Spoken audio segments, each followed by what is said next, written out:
Hello students, liquidator accounts में हम एक सम सीखने जा रहे हैं। तो देखो आपके स्क्रीन के ऊपर, Jagat limited went into voluntary liquidation on 31st December 2023। Balance sheet on that days was as under. आपको यहाँ पे बैलेंस शीट दिया है, ठीक है। बैलेंस शीट में सबसे पहले इक्विटी एंड लायबिलिटी साइड पे share holders fund, share capital दिया है। शेयर कैपिटल में 2 टाइप्स के इक्विटी शेयर है। Equity shares of 100 rupees each 75 paid up, equity shares of 100 rupees each 50 paid up, ठीक है। उसके बाद प्रेफरेंस शेयर दिया है 100 rupees each fully paid up. Then non current liabilities, सबसे पहले नॉन करंट लायबिलिटीज में 12% डिवेंचर्स है। Lawn secured by charge on investment, ठीक है। लॉन है बट सिक्योर्ड है इन्वेस्टमेंट के अगेंस्ट में, तो ये फुल्ली सिक्योर्ड में आएगा। उसके बाद करंट लायबिलिटीज, क्रेडिटर्स दिया है, outstanding interest on debentures, preferential creditors. उसके बाद सभी एसेट्स दिया है। Considering the following information, prepare liquidators final statement of receipt and payments. Assets realise, first number, सबसे पहले कितना एसेट्स रियलाइज होता है? Building, machinery, stock and debtors. तो 4 एसेट्स का रियलाइजेशन वैल्यू दिया है। Creditors of the loan have sold the investment for ₹1,25,400 and the additional amount was return to the liquidator, ठीक है। लोन के जो क्रेडिटर्स है उन्होंने इन्वेस्टमेंट खुद बेच दिया है, ठीक है। कितने अमाउंट में बेचा? 1,25,400 में। उसमें उन्होंने अपना जो लोन का अमाउंट था वो कितना था? 91,200 वो ले लिया, और जो रिमेनिंग अमाउंट है एडिशनल वो लिक्विडेटर को वापस किया।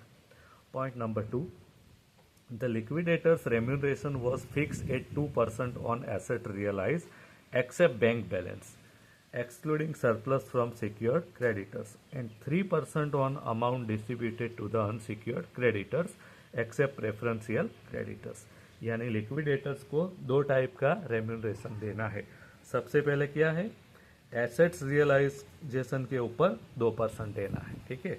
सरप्लस अमाउंट को एक्सक्लूड करना है, यानी इंक्लूड करना नहीं है। और दूसरा क्या है? जो अनसिक्योर्ड क्रेडिटर्स है उनके ऊपर 3%, अनसिक्योर्ड क्रेडिटर्स को जितना भी पेमेंट होगा उसके ऊपर 3% रेम्यूनरेशन लिक्विडेटर को मिलेगा, except preferential creditors. Preferential creditors जो है उनको यहाँ पे इंक्लूड करना नहीं है। Point number 3, dissolution expenses were ₹15,048, ठीक है। तो ये हम लिक्विडेटर्स के पेमेंट साइड पे दिखाएंगे स्टेटमेंट में। Debenture holders were paid on 30 जून 2024, ठीक है। डिवेंचर होल्डर्स को 30 जून 2024 को पे करना है। और बैलेंस शीट पे डेट कौन सा है? 31 दिसंबर 2023। यानी ये डेट से लेके ये डेट तक डिवेंचर होल्डर्स को एडिशनल इंटरेस्ट जो है वो भी हमें पे करना होगा, ठीक है। तो इतना आपका सम है। तो सम समझ लेने के बाद हम इसका कैलकुलेशन पे जाते हैं। तो see on your screen liquidators final statement of receipt and payment, ठीक है। सबसे पहले रिसिप्ट साइड पे क्या आएगा? कैश और बैंक बैलेंस। तो बैलेंस शीट के साइड पे एसेट्स में देखेंगे बैंक बैलेंस 22,800, तो यहाँ पे लिखेंगे 22,800 to surplus from fully secure creditors. अगर ऐसा कोई डिटेल दिया है कि फुल्ली सिक्योर क्रेडिटर्स ने एसेट्स खुद बेच दिया हो और अमाउंट ले लिया हो, तो यहाँ पे दिया है, देखो फर्स्ट पॉइंट में पैराग्राफ में, creditors of the loan have sold the investment for ₹1,25,400 and the additional amount was return to the liquidator. यानी लोन के जो क्रेडिटर्स है उन्होंने इन्वेस्टमेंट कितना में बेच दिया? 1,25,400 में। तो देखो यहाँ पे कैलकुलेशन दिया है, इन्वेस्टमेंट सेलिंग प्राइस 1,25,400, ठीक है। इसमें से लोन का अमाउंट कितना था? Loan secured by charge on investment 91,200, तो ये रख लेंगे ये लोग। और जो सरप्लस अमाउंट है 34,200 surplus to be return to the liquidator, तो लिक्विडेटर को इतना सरप्लस अमाउंट ये रिटर्न कर देंगे, ठीक है, क्रेडिटर्स। तो 34,200 रिटर्न हो गया लिक्विडेटर को। उसके बाद एसेट्स रियलाइज, एसेट्स रियलाइज का वैल्यू जो है वो पॉइंट नंबर 1 में दिया है बिल्डिंग्स 2,28,000, तो बिल्डिंग का लिया। उसके बाद मशीनरी 1,59,600, तो ये यहाँ पे लिख दिया रिसिप्ट साइड में।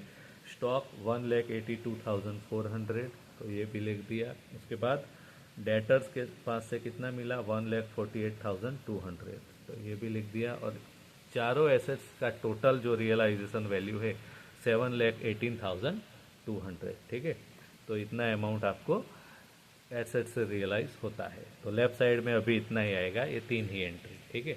उसके बाद राइट साइड में यानी पेमेंट साइड, पेमेंट साइड में सबसे पहले फुल्ली सिक्योर क्रेडिटर्स, अगर लिक्विडेटर ने पे किया हो तो यहाँ पे लिखना पड़ेगा, और फुल्ली सिक्योर क्रेडिटर्स को लिक्विडेटर ने पे नहीं किया, उन्होंने खुद ही इन्वेस्टमेंट सेल करके अपना अमाउंट ले लिया है, तो यहाँ पे नील आएगा, कोई अमाउंट आएगा नहीं। उसके बाद लिक्विडेशन एक्सपेंसेस तो दिया है अंदर, पॉइंट नंबर 3 में दिया है डिसोल्यूशन एक्सपेंसेस 15,048, ठीक है। तो 15,048 liquidator expenses, liquidators remuneration, liquidator को कितना रेम्यूनरेशन मिल रहा है, तो पॉइंट नंबर 2 में दिया है 2% ऑन एसेट्स रियलाइज, ठीक है। तो एसेट रियलाइज वैल्यू कितना है 7,18,200, उसका 2% के हिसाब से 14,364 रुपीज़। और लिक्विडेटर को और भी एक रेम्यूनरेशन देना है 3%, किसके ऊपर, अनसिक्योर्ड क्रेडिटर्स। अनसिक्योर्ड क्रेडिटर्स कितने हैं अभी हमें पता नहीं है, तो इसे हमें अभी छोड़ देते हैं, बाद में आएंगे इसके ऊपर। प्रेफरेंशियल क्रेडिटर्स, प्रेफरेंशियल क्रेडिटर्स सब में दिए हैं 57,000, तो यहाँ पे लिखेंगे प्रेफरेंशियल क्रेडिटर्स 57,000। उसके बाद डिबेंचर होल्डर्स, डिबेंचर होल्डर्स को क्या देना होता है, सबसे पहले डिबेंचर्स का अमाउंट, तो डिबेंचर जो है वो लायबिलिटी साइड पे दिया है 2,28,000, तो डिबेंचर्स का अमाउंट हो गया। उसके बाद आउटस्टैंडिंग इंटरेस्ट, कोई अनपेड इंटरेस्ट है तो करंट लायबिलिटीज़ में दिया है आउटस्टैंडिंग इंटरेस्ट ऑन डिबेंचर्स 11,400। उसके बाद एडिशनल इंटरेस्ट, एडिशनल इंटरेस्ट का कैलकुलेशन कब करना है, जब सब में दिया होता है कि लायबिलिटीज़ कौन सी डेट को पे किया हो, ठीक है। तो यहाँ पे पॉइंट नंबर 4 में दिया है लायबिलिटीज और debenture holders were paid on 30 जून 2024, ठीक है। तो हमें क्या करना होता है, उसका कैलकुलेशन करना होगा, तो उसका कैलकुलेशन करेंगे। आपका बैलेंस शीट का जो डेट है, बैलेंस शीट के ऊपर जो डेट दिया है 31 दिसंबर 2023, और लिक्विडेटर को कौन सी डेट को पे किया है 30 जून 2024, यानी यहाँ से यहाँ तक कितना मंथ होता है 6 मंथ, तो 6 मंथ का एडिशनल इंटरेस्ट जो होता है वो डिबेंचर होल्डर्स को पे करना पड़ेगा, ठीक है। तो 6 मंथ का कितना होगा, तो इसका कैलकुलेशन करेंगे। डिबेंचर्स का जो अमाउंट है 2,28,000, कितना परसेंटेज है 12%, और 6 मंथ, तो इस हिसाब से कैलकुलेशन करेंगे तो आपका आंसर आएगा 11,400। तो 11,400 डिबेंचर्स होल्डर्स को एडिशनल इंटरेस्ट भी पे करना पड़ेगा। तो इन तीनों अमाउंट का टोटल 2,50,800 डिबेंचर होल्डर्स को पे होगा। उसके बाद अनसिक्योर्ड क्रेडिटर्स, तो आपके बैलेंस शीट में लायबिलिटी साइड पे क्रेडिटर्स जो है अनसिक्योर्ड कितने हैं, तो क्रेडिटर्स का अमाउंट दिया है 1,59,600, तो ये अनसिक्योर्ड हो गए, ठीक है। अब अनसिक्योर्ड क्रेडिटर्स को जो जितना अमाउंट पे किया उसके ऊपर लिक्विडेटर को रेम्यूनरेशन हमने पेंडिंग रखा था, ठीक है। तो 1,59,600 के ऊपर 3%, तो इसके हिसाब से होगा 4,788 रुपीज़। तो इस तरह के लिक्विडेटर को 2 टाइप्स का रेम्यूनरेशन मिलेगा, on assets and on unsecured creditors payment. तो दोनों का टोटल 19,152, तो इतना लिक्विडेटर्स का रेम्यूनरेशन टोटल होगा, ठीक है। तो कहाँ तक हमने पे किया, अनसिक्योर्ड क्रेडिटर्स, यहाँ तक की गिनती करना है। अब यहाँ पे रुक जाना है, यहाँ तक गिनती करने के बाद क्या करना है, रिसिप्ट साइड पे टोटल रिसिप्ट कितना हुआ है, ठीक है। तो bank balance, surplus from fully secure creditors and assets realisation value, इन तीनों का मिला के, ठीक है, तीनों का मिला के अगर हम कैलकुलेट करेंगे तो टोटल रिसिप्ट आएगा 7,75,200। इसमें से टोटल पेमेंट कितना हुआ अप टू अनसिक्योर क्रेडिटर्स, तो पेमेंट साइड का टोटल हम करेंगे यहाँ तक, तो 5,01,600 total payments up to unsecure creditors यहाँ तक का। ठीक है, इसमें से ये लेस करेंगे तो सरप्लस अमाउंट यानी रिमेनिंग अमाउंट जो आएगा 2,73,600, ये आपका सरप्लस अमाउंट हो गया। ठीक है, अब किसको पे करना है? प्रेफरेंस शेयर होल्डर्स को। तो प्रेफरेंस शेयर होल्डर्स का अमाउंट कितना है? देखो, प्रेफरेंस शेयर होल्डर्स को 2,28,000 पे करना है। तो 2,28,000 हम प्रेफरेंस शेयर होल्डर्स को पे कर देंगे, यहाँ पे लिख भी देंगे प्रेफरेंस शेयर होल्डर स्टेटमेंट में 2,28,000। तो प्रेफरेंस शेयर होल्डर्स को पे करने के बाद रिमेनिंग अमाउंट या तो surplus amount for equity share holders कितना आएगा? 45,600, यानी इक्विटी शेयर होल्डर्स को पे करने के लिए आपके पास खाली इतना ही अमाउंट बचा है।